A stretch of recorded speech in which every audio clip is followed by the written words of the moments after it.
Well, let me swap places with you, and right. I'll take the. I hadn't necessarily planned on being the fourth storyteller, but I'll take the Okay. last place. Here I go, here I go. I'm giving it. I got the table this time. Okay. Alrighty. These renewed knees. Go back to that chair, which All I right. think has a comfy pit pillow. Bob, that's because you have no padding on your bones. That's exactly right.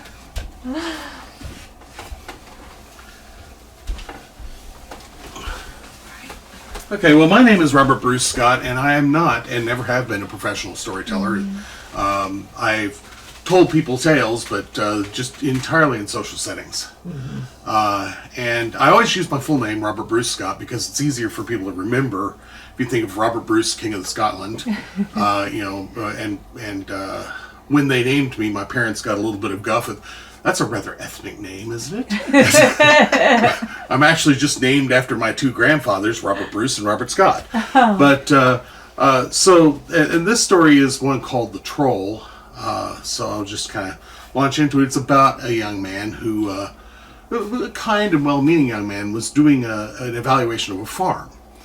And while he was very well-mannered, the farmer could tell things weren't going well and he might have to close down her farm. And so it was a long, hard day of an audit. And they had another long, hard day of an audit ahead of them. And so she invited him to stay in the barn. And there's old field hands stayed out there overnight. And so he agreed and he went out to bed down in the barn. And about midnight, a moose gets into the barn. Now, I don't know if you've ever been in a barn with a moose. Not yet. But if you've ever been in a barn with a moose, probably the most salient memory you have of that is how much you didn't want to be in a barn with a moose. So he's terrified. The young man doesn't know what to do. He looks for the nearest weapon and he finds a 5-pound sledgehammer. So he gets that, he shrinks up against the wall, and he's hoping against hope that if he stays still enough long enough, the moose will lose interest and wander off. And so the moose is wandering around the barn, looks at him.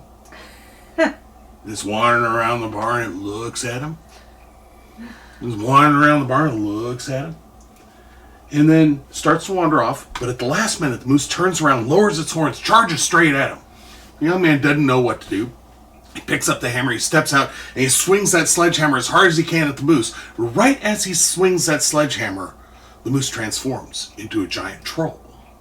And she just brushes the hammer away like it's nothing.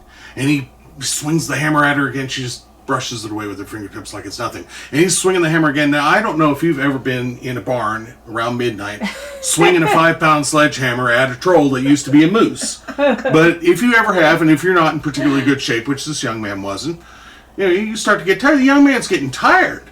And the troll says to him, you really ought to put that hammer down before you hurt yourself, because you should know by now that you can't possibly hurt me with that hammer. And so the young man, he lets the head of the hammer rest on the ground, but he's still holding on to the handle. And the troll says, now I'm going to take you, and if you just don't put up a fuss, it won't be quite so horrible. The young man says, well, I'm a young man. I've not known much of life. Can I have the night to think it over? And the troll says, all right, well, I'll give you the night to think it over, and we'll take this up again in the morning. And she turns back into a moose and walks out the door. And he sits down to have himself a long think, but he's just exhausted. He falls asleep immediately. And about 3 a.m., he wakes up again, and he can hear the moose outside the barn urinating. And it sounds like a river. And so he sneaks out the other side of the barn, he runs away, and he encounters a farmer. 3 o'clock a.m. Well, farmers are up all kinds of hours. I mean, she may have chickens to feed or something like that. And so he asks her to escort him to the edge of her property, which she agrees. And they get to this big gate, and there's like 8 or 9 locks on this gate, and it's taking her forever to unlock all of these locks on this gate. He's terrified that the troll's going to come and get him while she's unlocking the gate. But she finally gets the gate unlocked. They step outside, and she closes the gate, and he says, aren't you going to lock the gate back? And she says, well, it wouldn't serve any purpose. The troll just jump over the fence. So they're at the top of this hill, and down at the bottom of the ravine, there's all these broken down automobiles. And so she says to him, well, maybe one of those cars, maybe you can get one of those cars to work, and then you can get away from the troll. But before he goes down there, she offers him a half sandwich. and it's cut in a wedge, a pimento cheese sandwich on white bread with the crusts cut off, which is, something he really liked. So, he gratefully accepted the sandwich. He takes a bite of it, really, really good pimento cheese. And as he's taking a bite of the sandwich, the farmer runs away, makes good her escape. And so he's polishing off the sandwich. He walks down into the ravine. He looks at all these automobiles, and he realizes there's not a car down here that has run since the 20th century. This is a junkyard. There's nothing useful to be found in here. And so he runs down the road until he gets to the next farmhouse. He gets to the next farmhouse, and out in the driveway is this beautiful late 1940s Dodge. Back when Detroit was building cars, 1/4-inch steel all the way around. And it's in mint condition. It's just gorgeous. And so he goes up and he knocks on the door, and there's no answer. He looks in the window. There's a little old man, a little old woman sitting in there trying to pretend that he's not out there knocking on the door. So he busts into the farmhouse, and he says to the old man, he says, "You got to get me out of here. You got to help me get away from this troll." And the old man says, "I can't do that. Then she'll be angry at me. There's no place on this earth that you can hide from her. There's nothing you can do that will stop her." And the young man's just not taking this for an answer. So he takes the old man hostage. And as they're walking out the door, the old man scoops up the keys from the bowl by the door. And they get to the car, and just as they get to the car, the old man transforms into a raccoon and makes good his escape. And the young man's looking for the raccoon, he's looking for the raccoon, he's looking for the... And he realizes he doesn't need a raccoon. What he needs are the keys, and they're right there where the man dropped him. So he picks up the keys, and he gets in the car, and it's just as beautiful on the inside, just pristine on the inside, just a gorgeous antique. And he turns the engine on, and it purrs like a kitten, and it roars like a lion. And it's got a full tank of gas. And oddly enough, even though he was born in the 21st century, this young man knows how to drive a standard shift 3 on the column. And so he carefully puts the car in reverse, backs out of the driveway, and he takes off. He's driving down these country roads in this battle tank of a car. But he realizes he 1/4-inch steel all the way around the car. The troll could peel that steel away just like she's peeling a banana.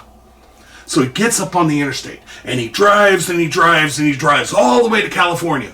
But he knows that's not far enough, so he gets on a ferry, and he sails all the way to China, but he knows that's not far enough, so he builds a rocket ship, and he flies beyond the moon. And he's thinking, now at last I'm safe. I've gone farther than any man has ever gone. I have flown beyond the moon, but he was not safe. Because the troll built a great big rope, made a giant lasso, lassoed that rocket ship, and pulled it back to Earth. Now, as she's pulling the rocket ship back to Earth, it takes a long time. Because, it was a long way out there. Mm-hmm. And so during this time, he learns the art of transfiguration, which is, he's able to change his face so he looks like other people. He's able to change into a woman. He's able to change into other animals so that he can hide from the trolls so she won't recognize him. And he has a good head start because he lands on the other side of the planet from the troll. It's a very, very long rope. And so now I heard this story in a pub in Austin, Texas. And if you don't know about it, Austin, Texas is the beating heart of American South by Southwest culture.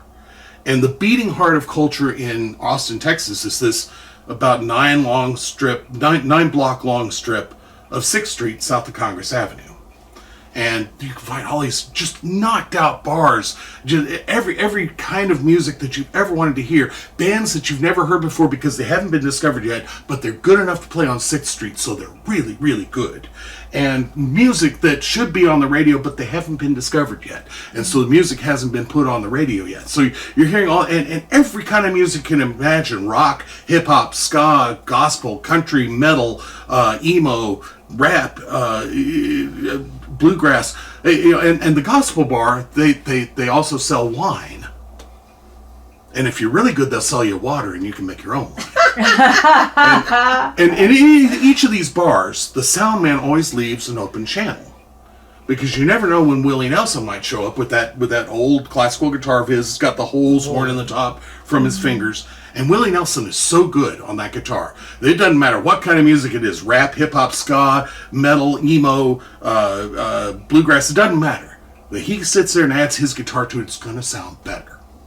And if he plays with your band, then you're discovered and you're going to get signed. And that's how a lot of bands get signed from 6th Street. But there's all kinds of other entertainment on 6th Street as well. There's magic clubs and comedy clubs. And and there's street performers all up and down the street, people making balloons, and there's a painter named Hiroshi Rodriguez who makes these paintings out of spray paint. It takes him about 5 minutes to make a painting about yay large. And he'll put little forms on, he'll spray paint, and he'll put another form on, he'll spray paint, and then when he's done with it, he sets it on fire.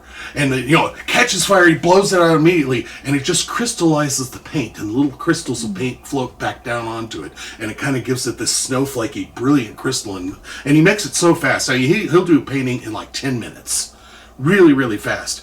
And there's a storytelling pub, as I recall. It's on the corner of 6th Street and Catholic Avenue, and it's in the storytelling pub that I heard this story, and the storyteller he's so good. I mean, he had the audience just in the palm of his hand. They were just hanging on every word. And part of it's, this is a tall tale. We got, a moose turning into a troll, an old man turning into a raccoon, a rocket ship getting lassoed, and all the rest of that.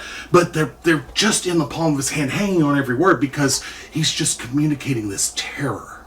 And you can see it, just delicious terror in his eyes, and you can hear it in his voice. And he paused in the story right where I paused to tell you about 6th Street in Austin and Willie Nelson and the Gospel Bar with water turns into wine and Hiroshi Rodriguez and all the rest of that. He paused in his story right there. The entire time he's telling his story, he's looking at me. And he pauses in his story, he's looking at me. And so I said, so tell me, did you ever escape from the troll? And he's looking at me. He says, no. No one ever escapes from you, do they?